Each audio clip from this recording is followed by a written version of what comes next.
அன்பானவர்களே, அன்பு வணக்கங்கள். இறந்தவர் படும்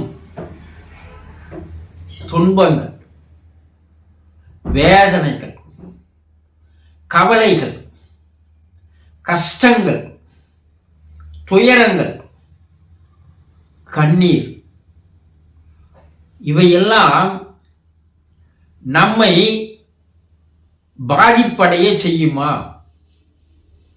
என்று ஒரு அன்பர் கேள்வி கேட்டிருக்கிறார். இறந்தவருடைய மனம் பாதிக்கப்பட்டால் நாமும் பாதிக்கப்படுவோம் என்பதுதான் உண்மை. உங்கள் குடும்பத்தில் யாராவது ஒருவர் துக்கமாக இருந்தால், கவலையோடு இருந்தால், கண்ணீர் விட்டபடி இருந்தால், அந்த குடும்பத்தில் இருக்கின்ற மற்றவர்கள் சந்தோஷமாக, ஆனந்தமாக, மகிழ்ச்சியாகவா இருப்பார்கள்? சிறிது யோசனை செய்து பாருங்கள். அவருடைய அந்த கஷ்டம், அந்த கவலையினுடைய எண்ண அலைகள் அந்த குடும்பத்தில் இருப்பவர் அனைவரையுமே போய் பாதிக்க செய்யும்.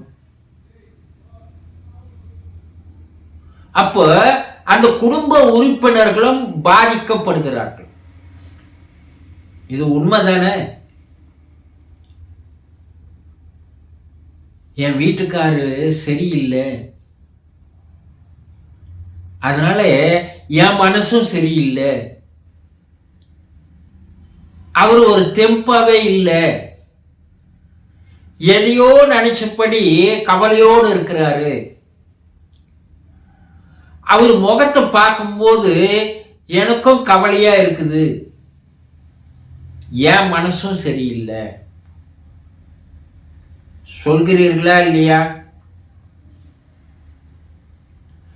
அந்த குடும்பத்தில் யாராவது ஒருவருடைய மனம்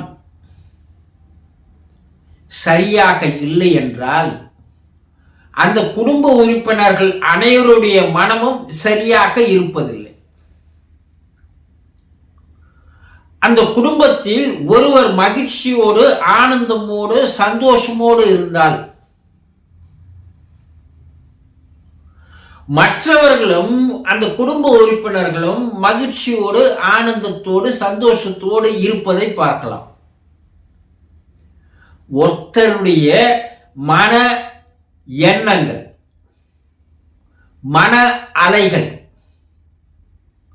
துக்கமாகவோ சந்தோஷமாகவோ இருக்கும்போது அந்த மன எண்ண அலைகளினுடைய வலிமை, ஆற்றல் அதிகமாக இருக்குமேயானால் மற்ற குடும்ப உறுப்பினர்களுடைய மன எண்ண அலைகளை தன்வசப்படுத்திவிடும் என்பதுதான் விஞ்ஞானம் கூறுகின்ற உண்மை. ரொம்ப கஷ்டமா இருக்கிறீங்க, ரொம்ப கவலையா இருக்கிறீங்க, ஒரு கல்யாண வீட்டுக்குள்ள போக வேண்டிய சூழ்நிலை வருது, போறீங்க, அரை மணி நேரத்தில் உங்களுடைய மனம் என்ன ஆகி போகுது? அந்த கவலை மறந்து போகுது, கஷ்டம் மறந்து போகுது, உங்களுடைய மன அலைகளும் மாறுகிறது. அங்கே இருப்பவர்களுடைய சந்தோஷத்தினுடைய முக அமைப்பு உங்களுக்கும் வந்துடுது இல்லையா? அங்கே இருப்பவர்களுடைய சந்தோஷ மன அலைகள் வலிமை மிக்கதாக இருக்கும்போது பலவீனமான உங்களுடைய மனதை அது என்ன பண்ணுகிறது என்ற தன்வசப்படுத்தி இழுத்து வைத்துக் கொள்கிறது. அப்ப நீங்களும் என்னவாயிடுறீங்க? எல்லாத்தையும் மறந்து ஒரு மகிழ்ச்சியான மனநிலைக்கு நீங்க வந்துடுறீங்க இல்லையா? சரி, ரொம்ப மகிழ்ச்சியா இருக்கிறீங்க, ஒரு இறப்பினுடைய வீட்டிற்கு போக வேண்டிய சூழ்நிலை உங்களுக்கு வருது. அந்த இறப்பு வீட்டிற்குள்ள நீங்க போறீங்க. ஒரு அரை மணி நேரத்தில் உங்களுடைய சந்தோஷமான மனநிலை என்னவா மாறி போகுது? துக்கமாக மாறி போகிறது. நீங்களும் துக்க நிலைக்கு வந்துடுறீங்க இல்லையா? உங்களால் அங்கே மகிழ்ச்சியாக இருக்க முடியாது. ஏன்னா அந்த வீட்டில் இருப்பவர்களுடைய துக்க மன அலைகள் வலிமையாக இருப்பதால் உங்களுடைய சந்தோஷமான மனநிலையை அது மாற்றி விடுகிறது. இதுல இருந்து என்ன தெரியுதுன்னா, ஒருவருடைய மன அலைகள் வலிமை மிக்கதாக இருந்தால், ஆற்றல் மிக அதிகமாக இருந்தால், மற்றவருடைய மன அலைகளை பாதிக்க செய்கிறது, பாதிப்படைய செய்கிறது என்பது உண்மை.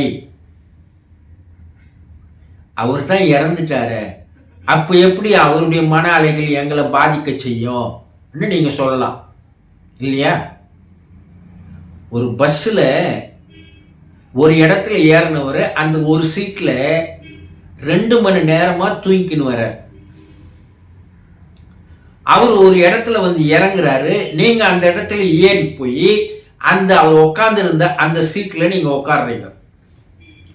நீங்கள் உட்காரும் போது ரொம்ப மலர்ச்சியாக தான் இருந்தீங்க, ரொம்ப ஆக்டிவாக தான் இருந்தீங்க. ஆனால் அடுத்த ஒரு அரை மணி நேரத்தில் உங்களுக்கும் தூக்கம் வர ஆரம்பித்து விடுகிறது. என்னன்னா, அந்த 2 மணி நேரம் அவர் உட்கார்ந்திருந்த அந்த தூக்க அலைகள் அந்த சீட்டை சுற்றி பரவி இருப்பதால நீங்க அந்த இடத்துல உட்கார்ந்த பிற்பாடு அந்த தூக்க அலைகள் வலிமை மிக்கதாக இருப்பதால் உங்களை என்ன செய்யுதுன்னா தூக்கத்துக்கு உட்படுத்துகிறது இல்லையா? அதே போலதான் அவர் மறைந்து போய்விட்டாலும் கூட அவருடைய எண்ண அலைகளானது அது சந்தோஷமாக இருந்தால் அது உங்களை வந்து தாக்கும், அது துக்கமாக இருந்தால் அது உங்களை வந்து தாக்கும், அவருடைய நிலைக்கு உங்களை ஆளாக்கும். இப்ப இறந்து போனவர் எங்க இருந்தாலும் அவருடைய மனம் இன்னும் இருக்குது, அவருடைய உடல் பூமியில் இருக்குது, அது பயன்படாது. ஆனா அவருடைய மனம் மேலே இருக்கிறது. அந்த மனத்திற்கு சூக்கும வடிவில் அது இருக்கும்போது அந்த ஆன்மாவிற்கு அது மனம் என்ன நினைக்கிறதோ அது பல மடங்கு அதிகமாக்குற ஆற்றல் உண்டு.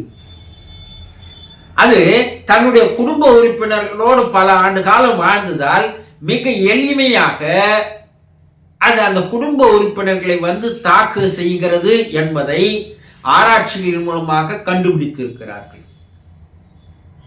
அப்போ அவங்க மேல படுற கஷ்டம், துன்பம், துயரம், கவலை, வேதனை